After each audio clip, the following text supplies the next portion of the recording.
ಈ ವರ್ಷದ ಚಳಿಗಾಲದ ಅಧಿವೇಶನದ ಸದನದಲ್ಲಿ ಕರ್ನಾಟಕ ದೆಹಲಿ ವಿಶೇಷ ಸಂಸದರಾದಂತಹ ಪ್ರಕಾಶ್ ಹುಕ್ಕೇರಿಯವರು ಸುಮಾರು ಬೇಡಿಕೆಗಳನ್ನ ಈಡೇರಿಸಬೇಕೆಂದು ಈ ವರ್ಷದ ಸದನದಲ್ಲಿ ಅತಿ ಸರಳವಾಗಿ ಪ್ರಸ್ತಾಪಿಸಿದ್ದಾರೆ.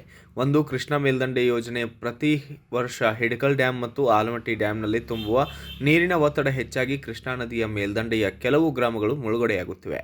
ಪ್ರತಿ ವರ್ಷ ಸಂಬಂಧಪಟ್ಟ ಅಲ್ಲಿಯ ಜನರು ಈ ಪ್ರವಾಹದಿಂದ ತತ್ತರಿಸುತ್ತಿದ್ದಾರೆ. ಈ ಗ್ರಾಮದ ಜನರನ್ನು ಸ್ಥಳಾಂತರಿಸಬೇಕು ಮತ್ತು ಅವರುಗಳಿಗೆ ಮನೆಗಳನ್ನು ಕಟ್ಟಿಕೊಳ್ಳಲು ಹಣದ ಸಹಾಯ ನೀಡಬೇಕೆಂದು ಸಚಿವರಾದ ನಿರಾಣಿಯವರಿಗೆ ವಿನಂತಿಸಿದ್ದಾರೆ. 2, ಬೆಳಗಾವಿಯಲ್ಲಿ ಕಂದಾಯ ಕೇಂದ್ರದಿಂದ 2017ರ ಸರಿಸುಮಾರು 290 ಹಾಸ್ಪಿಟಲನ್ನು 187 ಕೋಟಿ ರೂಪಾಯಿ ವೆಚ್ಚದಲ್ಲಿ ಮಂಜೂರು ಮಾಡಿ ಕಟ್ಟಡ ನಿರ್ಮಾಣ ಮಾಡಿತ್ತು. ಅದನ್ನು ಈಗ ಸಂಬಂಧಪಟ್ಟ ಎಂಜಿನಿಯರರು ಈಗಾಗಲೇ ಹಸ್ತಾಂತರಗೊಳಿಸಿದ್ದಾರೆ. ಆದರೆ ಅದಕ್ಕೆ ಬೇಕಾಗುವ 10 ಜನ ಪ್ರಾಧ್ಯಾಪಕರು, ಸಹ ಪ್ರಾಧ್ಯಾಪಕರು, ಈ ಗ್ರೂಪು, ಡಿ ಗ್ರೂಪ್ ಸೇರಿದಂತೆ ಸಿ ಮತ್ತು ಡಿ ಗ್ರೂಪ್ ಎಂದು ಎಲ್ಲವೂ ಸೇರಿ ಒಟ್ಟು 558 ಜನರನ್ನು ನೇಮಿಸಿ ಅದಕ್ಕೆ ಪ್ರಾರಂಭಿಸಲು ಬರೇ 38 ಕೋಟಿ ರೂಪಾಯಿ ಬೇಕಾಗಿರುತ್ತದೆ. ಅದನ್ನು ಒದಗಿಸಿ ಈ ಸೂಪರ್ ಸ್ಪೆಷಲಿಸ್ಟ್ ಆಸ್ಪತ್ರೆಯನ್ನು ಪ್ರಾರಂಭಿಸಿ ಜನರಿಗೆ ಒಪ್ಪಿಸಬೇಕೆಂದು ಸಂಬಂಧಪಟ್ಟ ಸಚಿವರಿಗೆ ಮನವಿಯನ್ನು ಮಾಡಿದ್ದಾರೆ. ಇನ್ನು ಮುಂದುವರೆದು ಮಾತನಾಡಿದ ಅವರು, ಇನ್ನು ಮುಖ್ಯವಾದ ಬೇಡಿಕೆ ಎಂದರೆ ಚಿಕ್ಕೋಡಿ ಪ್ರತ್ಯೇಕ ಜಿಲ್ಲೆ ಆಗಬೇಕು. ಈಗಾಗಲೇ ಸರಿಸುಮಾರು ವರ್ಷಗಳಿಂದ ಚಿಕ್ಕೋಡಿ ಪ್ರತ್ಯೇಕ ಜಿಲ್ಲೆಗಾಗಿ ಹಲವು ವರ್ಷಗಳಿಂದ ಹೋರಾಟ ಮಾಡುತ್ತಾ ಬಂದಿದ್ದಾರೆ. ಆದರೆ ಇನ್ನೂವರೆಗೆ ಅದು ಚಿಕ್ಕೋಡಿ ಪ್ರತ್ಯೇಕ ಜಿಲ್ಲೆಯ ಕನಸು ನನಸಾಗಿಲ್ಲ. ಆಗುವವರೆಗೂ ಹೋರಾಟ ಬಿಡುವುದಿಲ್ಲ. ದಯಮಾಡಿ ಈ ಸಲನಾದರೂ ಈ ಬೇಡಿಕೆಯನ್ನು ಈಡೇರಿಸಬೇಕೆಂದು ಕೇಳಿಕೊಂಡಿದ್ದಾರೆ. ಅದರಂತೆ ಇನ್ನೂ ಹಲವು ಬೇಡಿಕೆಗಳನ್ನ ಇಟ್ಟು ಉತ್ತರ ಕರ್ನಾಟಕ ಚಿಕ್ಕೋಡಿಯ ಕರ್ನಾಟಕ ದೆಹಲಿ ವಿಶೇಷ ಸಂಸದ ಪ್ರಕಾಶ್ ಹುಕ್ಕೇರಿಯವರು ಈ ಸದನದಲ್ಲಿ ತಮ್ಮ ಎಲ್ಲ ಬೇಡಿಕೆಗಳನ್ನು ಮಾತನಾಡುವ ಅವಕಾಶವನ್ನು ತೆಗೆದುಕೊಂಡು ಚಳಿಗಾಲದ ಸದನದಲ್ಲಿ ಪ್ರಸ್ತಾಪಿಸಿದ್ದಾರೆ. ಇನ್ನು ಯಾವ ರೀತಿ ಕ್ರಮಗಳನ್ನು ಸರ್ಕಾರ ಕೈಗೊಳ್ಳುತ್ತೆ ಎಂಬುದನ್ನು ಕಾಯ್ದು ನೋಡಬೇಕಾಗಿದೆ. ಎಲ್ಲರಿಗೂ ಕೃಷ್ಣಾ ಮೇಲ್ದಂಡೆ ಯೋಜನೆ ಬಗ್ಗೆ ಮಾತಾಡಿದ್ದಾರೆ. ಅದರಲ್ಲಿ ನಿರಾಣಿಯವರು ನಿನ್ನೆ ಭಾಳ ಚೆನ್ನಾಗಿ ಮಾತಾಡಿದರು. ಆದರೆ ಈಗಾಗಲೇ ಹಿಡಕಲ್ ಡ್ಯಾಮ್ ಮತ್ತು ಆಲಮಟ್ಟಿ ಡ್ಯಾಮ್ದಿಂದ ನಾವು ಪ್ರತಿ ವರ್ಷ ನೀರೇನು ಹಿಡಿತೀವಿ, ನೀರು ಹಿಡಿದ ನಂತರ ಆ ಹಿನ್ನೀರಿನಿಂದ ಮುಳುಗಡೆ ಆಗುವ ಪ್ರದೇಶ ಏನು ಊರುಗಳದಾವಲ್ಲ ಅದನ್ನು ಸ್ಥಳಾಂತರ ಮಾಡೋ ಕೆಲಸ ಮೊದಲಾಗಬೇಕು.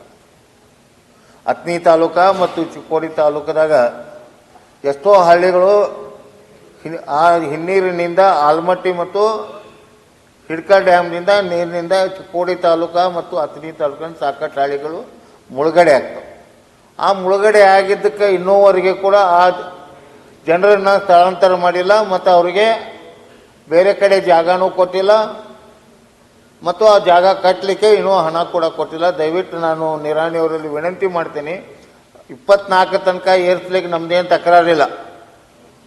ನೀವು 24 ತಾರೀಕು ಏರಿಸಿರಿ, ನಮ್ದೇನು ತಕರಾರಿಲ್ಲ. ಆದ್ರೆ ಮೊದಲು ಈಗಾಗಲೇ ಏನು ನೀವು ಡ್ಯಾಮ್ ನಿರ್ಮಾಣ ಮಾಡಿದಿರಿ ಆ ಹಿನ್ನೀರಿನಿಂದ ಮುಳುಗಡೆ ಆಗುವಂಥ ಪ್ರದೇಶಗಳಿಗೆ ನೀವು ಸ್ಥಳಾಂತರಕ್ಕೆ ಮುಖ್ಯವಾದ ಕೃಷ್ಣಾ ಮೇಲ್ದಂಡೆ ಯೋಜನೆಯಲ್ಲಿ ಅದಕ್ಕೆ ಹೆಚ್ಚಿನ ಇದು ಅವಕಾಶ ಕೊಡಬೇಕಂತ ನಾನು ಕೇಳ್ಕೊತಾ ಇದ್ದೀನಿ. ಎರಡನೇ ವಿಷಯ ಸರ್, ಬೆಳಗಾವದಲ್ಲಿ ಕಂದಾಯ ಕೇಂದ್ರ ಅಂತೇಳಿ ವಿಶೇಷವಾಗಿ 290 ಬೆಡ್ ಹಾಸ್ಪಿಟಲನ್ನು 2017ರಲ್ಲಿ ನಾವು ಮಂಜೂರು ಮಾಡಿದ್ವಿ. 2017ರಲ್ಲಿ ಅದಕ್ಕೆ 187 ಕೋಟಿ ರೂಪಾಯಿ ಖರ್ಚು ಮಾಡಿ ಕಿತ್ತೂರು ಚೆನ್ನಮ್ಮ ಸರ್ಕಲ್ನಲ್ಲಿ ಸೂಪರ್ ಸ್ಪೆಷಾಲಿಸ್ಟ್ ಆಸ್ಪತ್ರೆಯನ್ನು ನಿರ್ಮಾಣ ಮಾಡಿದ್ದೀವಿ 2017ರಲ್ಲಿ.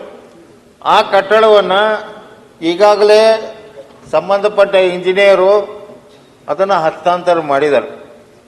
ನಾವು ಮೇಲಿನ ಮೇಲೆ ಸಚಿವರಿಗೆ ವಿನಂತಿ ಮಾಡ್ಕೋತೀವಿ, ಸರ್ ಅದು ಆಸ್ಪತ್ರೆ ಪ್ರಾರಂಭ ಆಗಬೇಕು. ಆಸ್ಪತ್ರೆಗೆ ಪ್ರಾರಂಭ ಆಗಬೇಕಾದ್ರೆ 10 ಜನ ಪ್ರಾಧ್ಯಾಪಕರು, ಸಹ ಪ್ರಾಧ್ಯಾಪಕರು ಮತ್ತು B group, C group, D group ಒಟ್ಟು 558 ಸಿಬ್ಬಂದಿ ವರ್ಗ ಬೇಕು.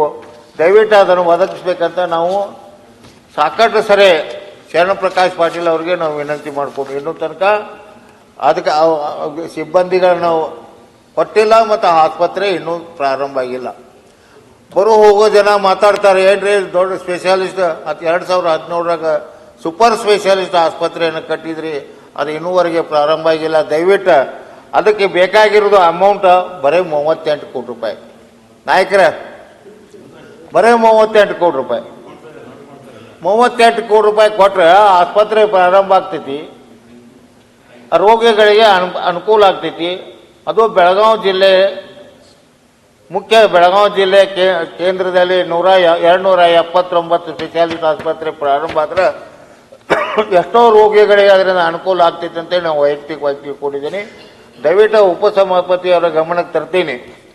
ಉತ್ತರ ಕರ್ನಾಟಕದ ಬಗ್ಗೆ ನೀವು ಎರಡು ದಿವಸ ಮಾತಾಡೋಕೆ ಅವಕಾಶ ಮಾಡಿ ಕೊಟ್ರಿ, ಆದರೆ ಇದ್ರ ಉತ್ತರ ಕೊಡಿಸ್ಬೇಕು. ನೀವು ಬರೀ ಮಾತಾಡಿ ಸದನ ಮುಗಿಸಿ ಹೋಗೋದು ಬೇಕಾಗಿಲ್ಲ. ನಮ್ಗೆ ಇದ್ರ ಬಗ್ಗೆ ನಮಗೆ ಸಂಬಂಧಪಟ್ಟ ಮಂತ್ರಿಗಳು ಉತ್ತರ ಕೊಡ್ಬೇಕು. ಇದನ್ನ ಯಾವಾಗ 38 ಕೋಟಿ ರೂಪಾಯಿ ಕೊಡ್ತೀರಿ ಮತ್ತು ಆ ಹಾಸ್ಪಿಟಲನ್ನು ಯಾವಾಗ ಪ್ರಾರಂಭ ಮಾಡ್ತೀರಿ ಅಂತೇಳಿ ಅವರು ಅದಕ್ಕೆ ಉತ್ತರ ಕೊಡ್ಬೇಕಂತ ನಾನು ದಯವಿಟ್ಟು ನಿಮ್ಮ ಪರವಾಗಿ ಅವರಲ್ಲಿ ವಿನಂತಿ ಮಾಡ್ಕೋತೀನಿ. ಎರಡನೇದು, ಹಲವಾರು ವರ್ಷಗಳಿಂದ ಉತ್ತರ ಕರ್ನಾಟಕದ ಬೇಡಿಕೆ, ಅದರಲ್ಲಿ ಬೆಳಗಾವಿ ಜಿಲ್ಲೆಯಲ್ಲಿ ಚಿಕ್ಕೋಡಿ ಜಿಲ್ಲಾ ಆಗಬೇಕಂತೇಳಿ ಹಲವಾರು ವರ್ಷಗಳಿಂದ ನಾವು ಹೋರಾಟ ಮಾಡ್ತಾ ಇದ್ದೀವಿ. ಇವತ್ತು ಕೂಡ ಕಳೆದ 3 ದಿವಸದಿಂದ ಚಿಕ್ಕೋಡಿಯಲ್ಲಿ ಉಪೋಷಣಕ್ಕೆ ಕೂತಿದ್ದಾರೆ ಜನ.